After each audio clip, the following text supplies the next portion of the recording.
Doing maintenance or following the proper service intervals can sound a bit tedious at times and can easily be pushed or even completely overlooked. So even though it might not be as exciting as doing a new mod on the car that you can see the difference and feel the difference, in the long run, you're gonna be grateful you kept up with the car's service because the car's gonna be running better and it's gonna stay in a better condition for a longer time. That's why in this episode, I'm gonna be doing a full service on my Mazda 3. From fluids to filters to spark plugs, we're changing it all. First thing I do is jacking up the car off the ground. Since my car is lowered, I first drive it on ramps to be able to slide the jack underneath and lift it from the subframe.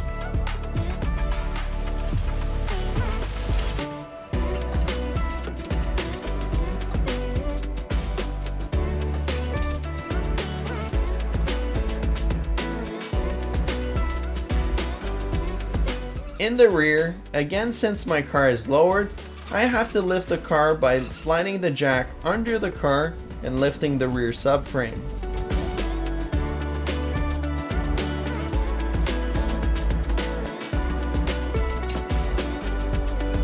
With the car solidly installed on stands, I remove the wheels off the car.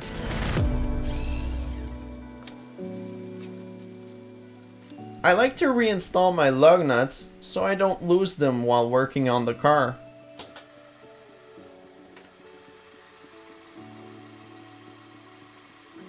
Finally, I remove the belly pan, which is held on mostly by tie wraps at this point.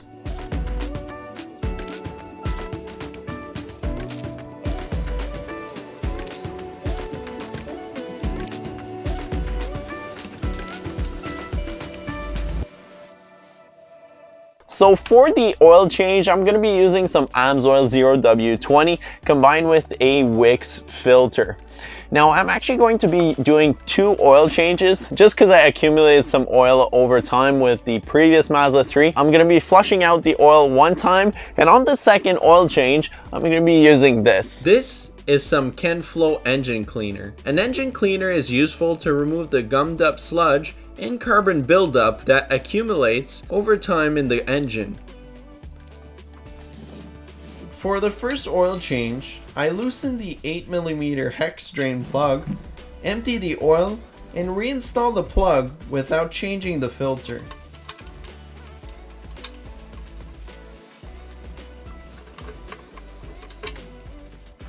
Then, add my leftover oil till the right amount is shown on the dipstick. So for the engine flush, it's pretty straightforward. To make sure that the engine oil is filled, the engine is at operating temperature, so make sure that the engine ran a little bit like we did, and then pretty much just add the full bottle in the crankcase where we pour some oil. After that, we can run the engine for 5 minutes at slow engine speed, just above idling. Once that 5 minute is over, we can drop the oil, change the oil filter, and top up the engine with some fresh oil.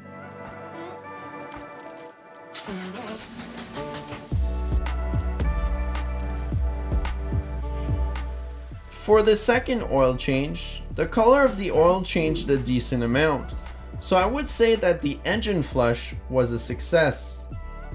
This time, I do remove the oil filter, making sure to splash myself while at it.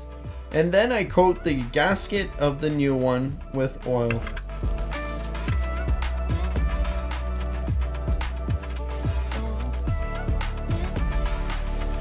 I did notice before doing this that the car was leaking oil, so I did get a new OEM drain plug and a new crush washer, as it's recommended by Mazda to change it every oil change.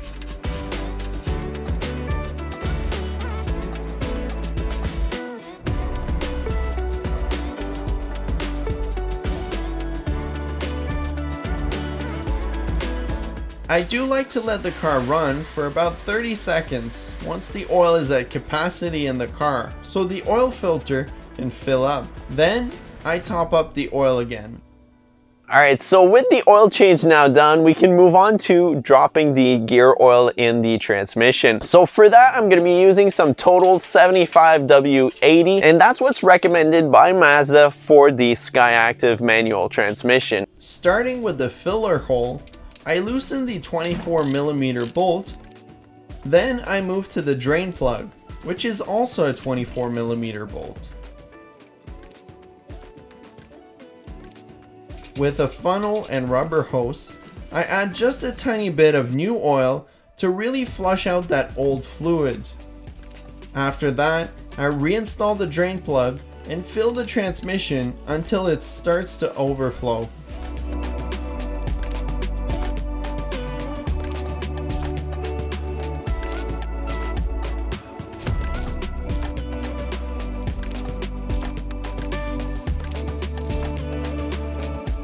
So for the brake fluids, you're going to need a second person to pump the brakes and hold the brakes while you're loosening the bleeder valve at the brake caliper itself. I'm not only flushing the brake fluid, but also changing the rear calipers. So I start off by painting them before bleeding the system. Starting with the caliper that's the furthest from the master cylinder, working your way towards it, I open the bleeder valve and get my assistant to pump the brakes slowly all the way to the floor until clean fluid starts to come out, all while making sure that the reservoir stays full. So for the coolant flush, I'm going to be using some OEM premix coolant that I got directly from Mazda. First, I remove the cap from the coolant system. I would also like to mention that I'm doing a radiator flush and not a full system flush. All that needs to be done is to loosen the Phillips screw until fluid comes out. It's good to know that the screw doesn't come out, but stays in the radiator.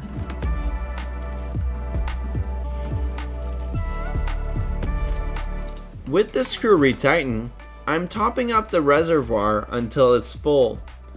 Then I start the car, turn the heat on, rev the car to about 2500 RPM 2 to 3 times for about 2 minutes. And then I do the same thing at 3500 RPM until the fan blows hot air.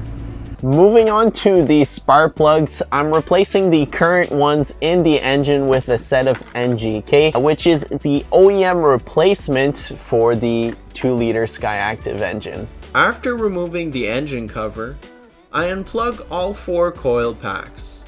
Then I remove 5 10mm bolts holding the cover bracket. With that done, I remove all 4 10mm stud bolts holding the coils in place. Finally, using a small 9/16 spark plug socket, I remove all of them. Now I can install the new plugs and put back everything together.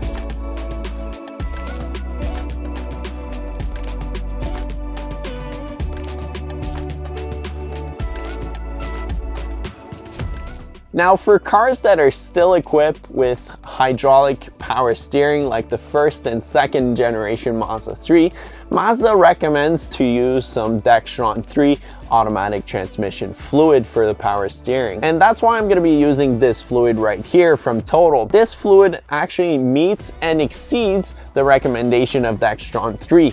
Plus, it's fully synthetic. For the power steering, I flushed out the fluid a bit differently than what you'd want to do, since I replaced my pressure line that was sweating a bit.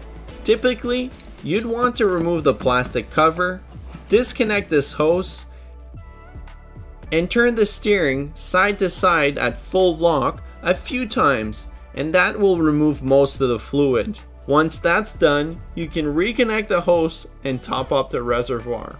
So now with all the fluid flushed out of the car, that means I can reinstall the wheels, put the belly pan back on the car, and drop it on the ground.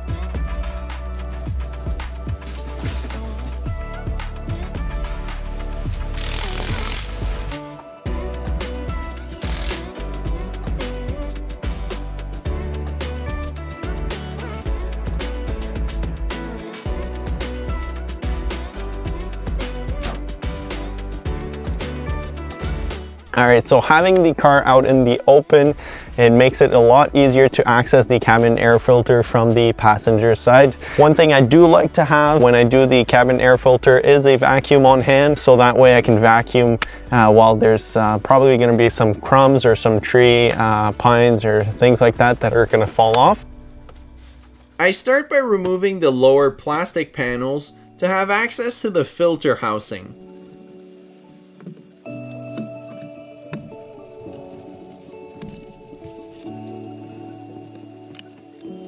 Once the sensor is unplugged, I can remove the Phillips screws holding the filter cover in place.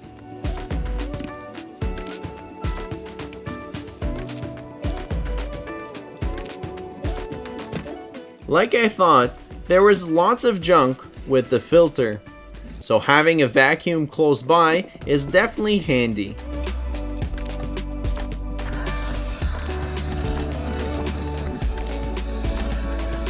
With the new filters, just be mindful that there's a top and a lower filter, and also an orientation for the airflow. Then, it's just a matter of reassembling everything.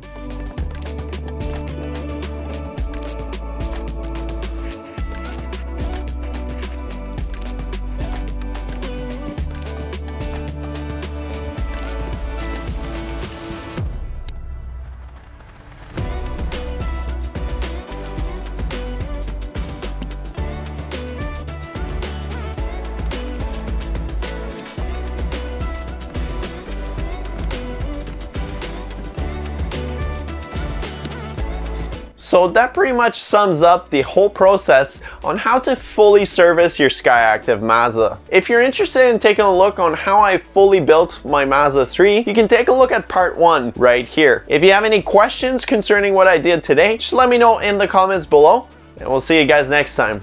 Thanks for watching.